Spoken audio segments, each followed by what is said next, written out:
Donc je m'appelle Myriam Lejeune, je suis médecin en soins palliatifs depuis 15 ans. Je suis également mariée, mère de 3 enfants. J'ai travaillé au tout début de ma vie professionnelle en unité de soins palliatifs, puis 12 ans en équipe mobile à la Croix-Rousse, donc avec des personnes adultes. Et depuis quelques mois, je travaille en hospitalisation à domicile, y compris pour des patients qui sont dans une prise en charge palliative. Et je suis donc également présidente, j'ai cette joie d'être présidente de l'association des biographes hospitalières du Grand Sud-Est.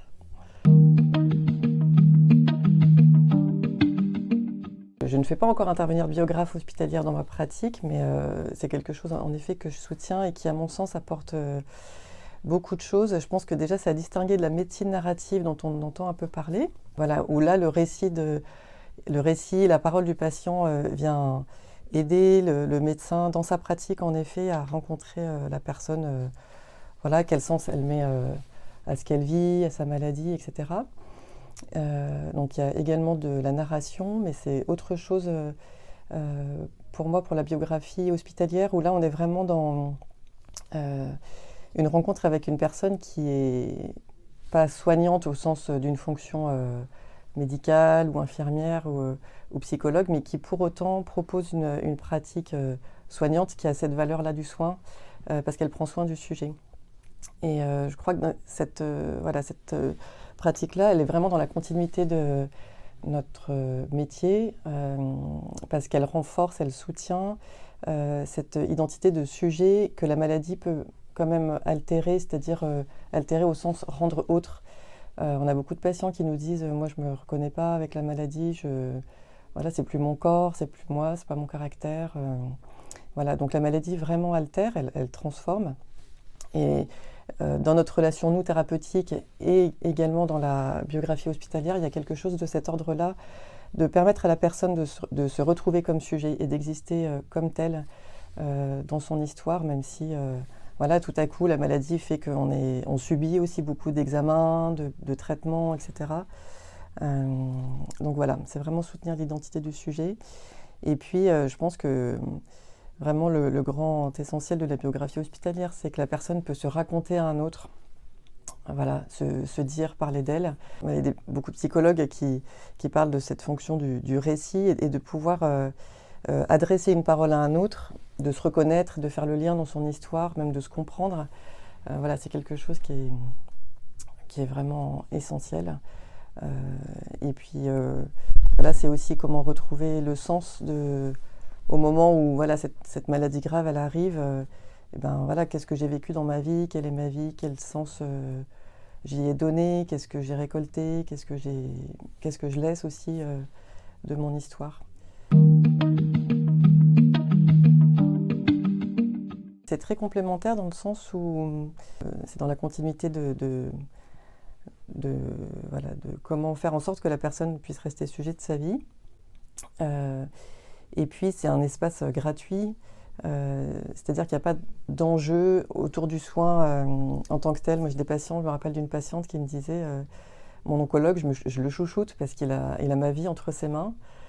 Voilà, donc il y a des choses que je dis, il y a des choses que je dis pas. Elle, pour le coup, elle avait recours à l'homéopathie, des choses comme ça, et elle disait ça si je lui dis, il va me juger, ou alors ça va mettre à mal la relation. Là, dans la biographie, il y a quelque chose dans la rencontre, je pense, avec la biographe hospitalière, il y a quelque chose de très gratuit et à la fois de très intime aussi. Voilà, donc voilà, je pense que c'est quelque chose qui, à la fois, est très respectueux de la personne. Elle s'en saisit pas, elle s'en saisit comme elle veut, elle dit ce qu'elle veut, et il n'y aura pas de conséquences dans le parcours de soins pour elle. Par contre, il y a du bénéfice, ça c'est évident.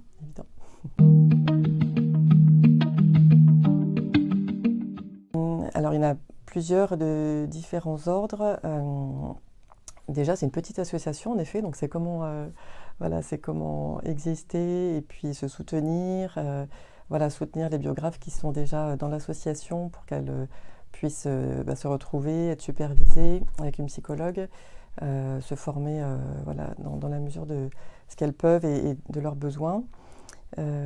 Après, c'est en effet participer avec d'autres associations de biographes hospitalières à la reconnaissance de ce métier et puis à la construction d'une formation qui soit universitaire, à la fois initiale et continue. Et puis après, pour nous, c'est aussi comment communiquer, c'est-à-dire voilà, rendre une certaine visibilité à l'association pour la faire connaître, faire exister cette pratique et puis la diffuser au sein des établissements hospitaliers, soit qu'ils la connaissent déjà, soit qu'ils ne la connaissent pas encore, pour aussi pérenniser cette pratique.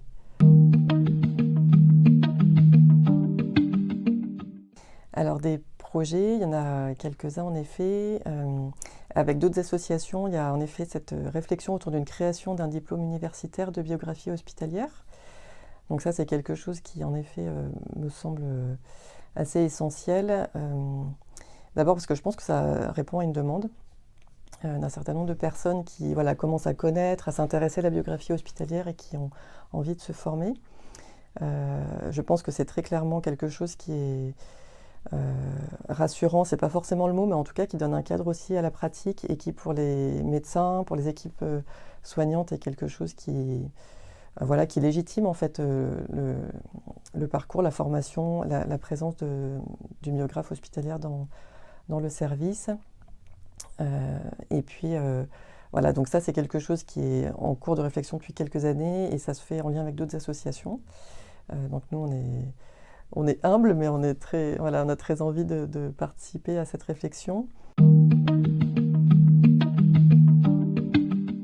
Et vraiment des initiatives, je pense, qui commencent à fleurir, en tout cas à être reconnues, je pense, par les équipes de soins palliatifs, ça c'est sûr. L'enjeu pour l'avenir, en effet, c'est quand même la formation et la professionnalisation de ce métier.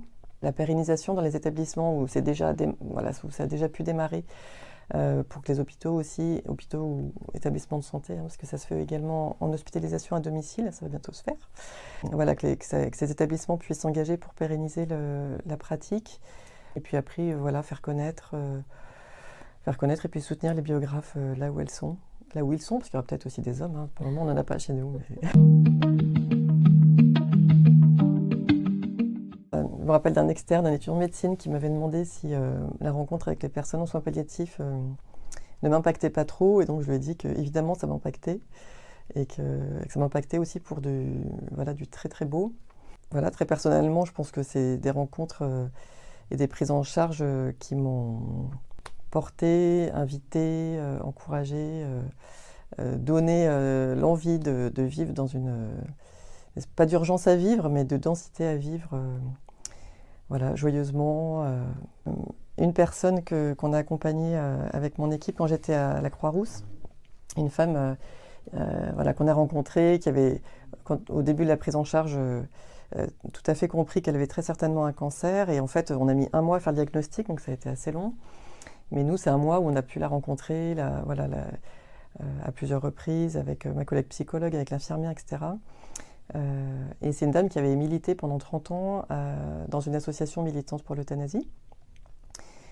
Voilà, et donc quand elle a eu le diagnostic, elle nous a dit moi c'est simple, lundi, mardi, mercredi, je dis au revoir à mes enfants et jeudi, on me sédate. Donc c'est-à-dire on m'endort, on me met dans le coma pour mourir.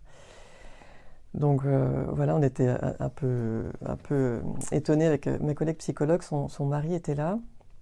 Et donc on lui a dit, alors le cadre actuel, c'est pas comme ça que ça se passe. Mais voilà ce qu'on peut vous proposer dans la prise en charge que nous, on a déjà démarré avec vous et qu'on va continuer à faire. En lui rappelant la possibilité qu'elle avait de pouvoir refuser ou accepter un traitement, que ce n'est absolument pas une obligation, qu'elle pouvait le démarrer et l'arrêter ensuite, qu'elle serait accompagnée en cela par le médecin.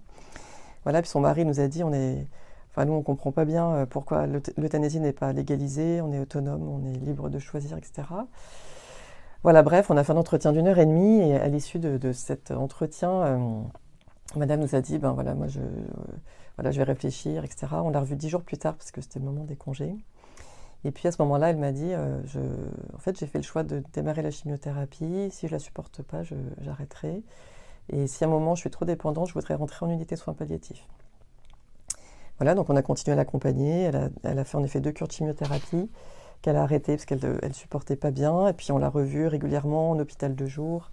Elle venait pour des ponctions d'acide, etc. Et puis voilà, elle a continué son chemin comme ça, se saisissant en fait du temps qui était devant elle et du temps qui lui est resté. Et puis à un moment, elle est partie 2 jours en Ardèche. Ses enfants et son mari lui avaient préparé 2 jours en Ardèche dans un endroit qu'elle avait très très envie de revoir. Et puis elle est revenue, elle m'a raconté ce moment-là et elle m'a dit dites aux gens qui sont comme moi que c'est extraordinaire ce que je vis. Voilà, c'est pas quelque chose que je raconte parce qu'en fait l'histoire de chacun est très singulière et on peut pas plaquer le vécu d'une personne sur une autre, mais c'est quand même des mots qui m'ont vraiment profondément marqué de cette dame qui, voilà, pendant toute sa vie avait voilà, imaginé qu'elle pourrait mettre un terme à sa vie au moment où elle le choisirait, quand elle le choisirait.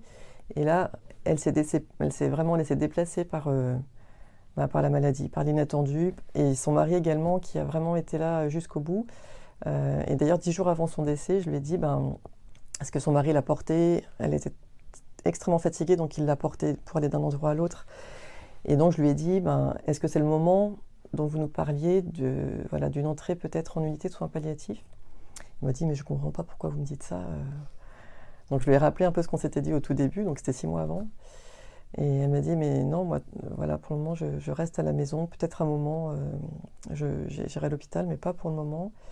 Et son mari l'accompagnait jusqu'au bout, elle est décédée chez elle.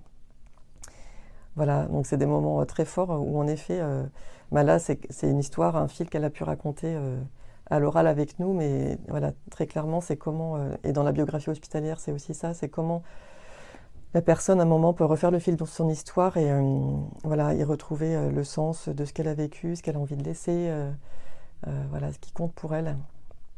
Et se dire, voilà, ça c'est tout le poids de mon existence.